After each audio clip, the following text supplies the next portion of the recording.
Alright, Game Changers, welcome back to another video here today. I hope you guys had a great Prime Day, or two Prime Days, the 11th and the 12th. Hopefully you guys got a bunch of stuff that you guys needed to, and especially for a good price and on sale. I know I did. I got a bunch of home stuff, so I didn't get a whole lot of gaming related stuff because I don't need any. I mean, there are wants, but as of right now, if anything breaks that I currently have, then I will upgrade. So there's not really a need for it. But let me know down below if you guys did get stuff on Amazon Prime Day or days, what you got.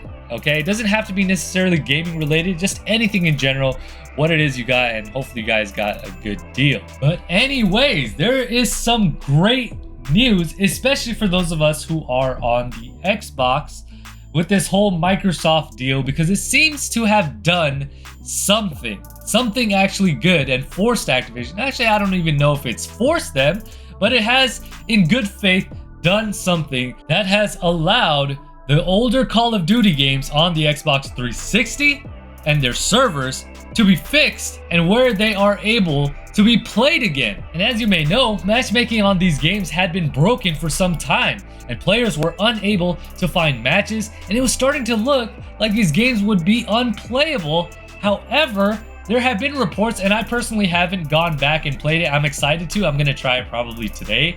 That matchmaking has been fixed, and players are now able to find matches again, and it's obviously the most welcome sign and surprise for us and fans of Call of Duty, because as we know, Call of Duty is not the same as it once was, and the classics were in the past. I say that constantly. So this really begs the question then as to why Activision fixed the matchmaking for these games. Few possible reasons that I could come up with, and of course I would be curious to know what you guys think.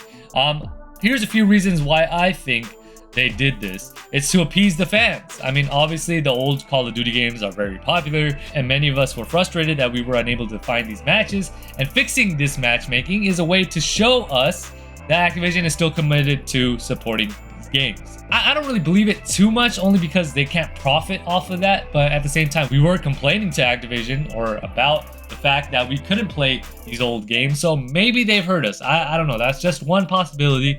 Another is to prepare for the Microsoft acquisition, because Microsoft now is in the process of acquiring Activision. They recently won in court here in the US, and it's possible that they requested Activision to fix the matchmaking on the older Call of Duty games, and this would make it easier maybe for Microsoft to integrate these games into their ecosystem once the acquisition is complete.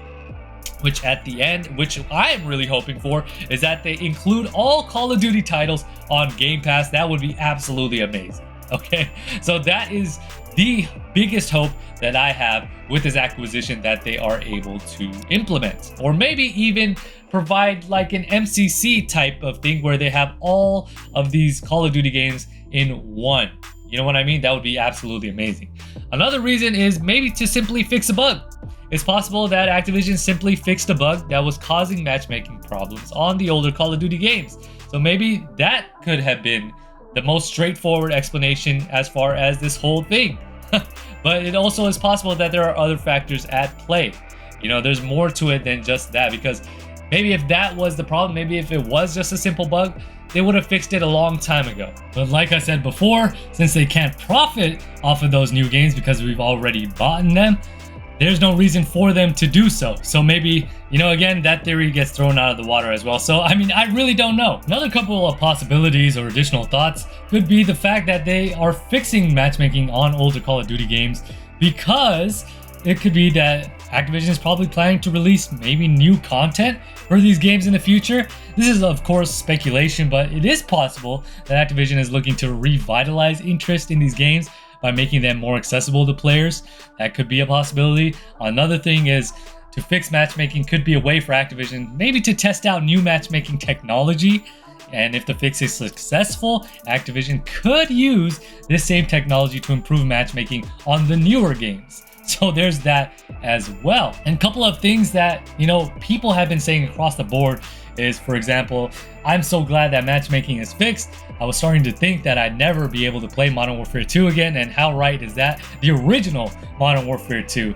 The original Modern Warfare 2 was absolutely a classic. Not everybody's favorite, of course, but it was indeed very impactful on the Call of Duty franchise. That's for sure. I can tell you, for example, when I got my first nuke, oh my god, the nuke was so iconic in that game, and it's known for a lot of people. It was their favorite Call of Duty game. Other people were saying, this is great news. I've been wanting to play Modern Warfare 3 with my friends for a while now, so this is a great opportunity for that. And somebody else also said, I'm not sure why Activision fixed matchmaking, but I'm not complaining. I'm just glad that I can play these games again. Amen, brother. Amen to that. And I agree with all of these statements. And as a Call of Duty fan, I couldn't agree more, because the classic games and being able to play the games that we all grew up on and love so much, that I personally think are much better than what we have right now. Yes, sir! This nigga's spitting. Damn, nigga! But overall, I will say this, that the fix to matchmaking on the older Call of Duty games, on the 360, I don't know, again, if it's on Sony or if it's on Steam for the PC. I don't know for those if it is working or not, but we do know it is for the Xbox 360 games. Either way, it's a welcome development, and it's a sign that Activision is still committed to supporting these games and will make them more enjoyable for players. That's for sure.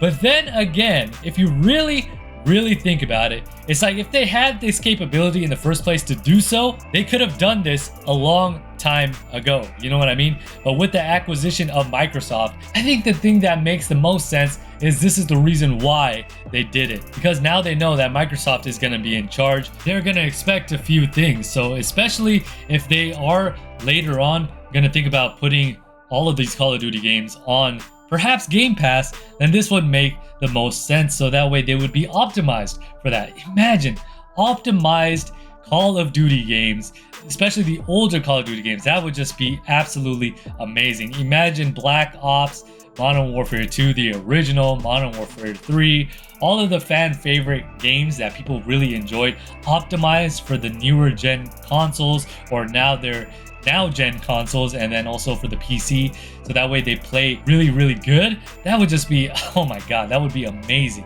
Of course, the biggest hope that I have still to this day is that the newer COD games that they're released now would be good, but of course we already know all the things that they have implemented into the newer CODs are just not the same. They don't hit the same, you know, as the older ones. That's why they know all this. When I mean Activision knows all this. That's why they constantly build on the nostalgia. That's how they sell a lot of these games, and that's why they try to sell us on all of that. And Call of Duty fans fall for it every single time. But if they can actually optimize the older Call of Duty games, bring it on Game Pass, man, that would just be absolutely amazing. I know for the Xbox players and the PC players, because Game Pass is for both of them. For the PlayStation players, I don't know. Hopefully the Call of Duty games play better for you guys as well. But at least for the Xbox and PC players, I know this would be an amazing thing. That is for sure. But anyways, let me know all of your guys' thoughts on this whole server fix for the older Call of Duty games, especially for those of you guys who do play on the Xbox and the PC. Let me know how you guys feel about this. Are you guys happy that it happened? Have you guys actually gone back and played them? And how was your experience? And also, were there still a lot of hackers? All that stuff. Let me know all of that down in the comment section below. Anyways, if you guys enjoyed today's video, make sure you guys hit that like button. If you guys are new to the channel, make sure you guys hit that subscribe button. And don't forget to hit the bell to be notified every single time I upload a video. Now with that being said, this is GCP signing off.